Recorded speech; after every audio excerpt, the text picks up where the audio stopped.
If you ask someone who really works with BGP how they verify their neighbors, they're probably not going to say show IP BGP neighbors. It sounds right, but there's a better command. It's in fact show IP BGP summary. So what is this command good at? Well, I'm not going to say I use it a lot. Although it looks like it has a lot of useful information, rarely do we find ourselves troubleshooting with this output. What can we view? Well, some of the obvious things that are self-explanatory. We can see the state is established. Now for BGP, that says the same as what full would be to OSPF. That means we are peered. We see the uptime. That's nice. Now, if you recall, there are 4 main BGP message types. All 4 can be viewed inside of this output.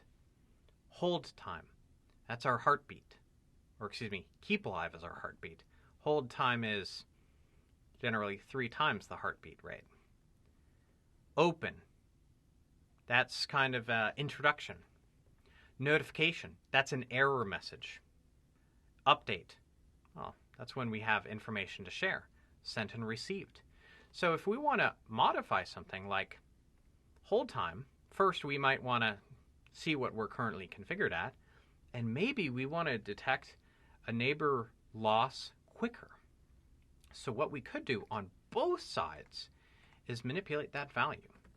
Now we don't do this on a whim, but if I wanted to, I could say router BGP 64500, and then I could set up a neighbor, and let's say I'm pointing over to R3 192.333 mode AS 64500, and then for the same neighbor I say timers, and I could set my keep alive. So the default was 60 seconds. I could say I want to be 1 second, and my hold time, now if I'm that fast, I'm probably going to wait maybe 4 times the interval.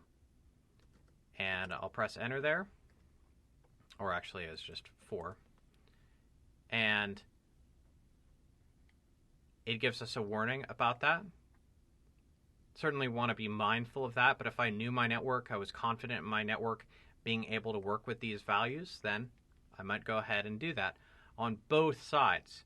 This is not going to work if just configured on one side. Now I'm going to remove that because I don't really want it to be that way. But you get an idea and a sense of how you might use information gathered on this page to tune your BGP installation.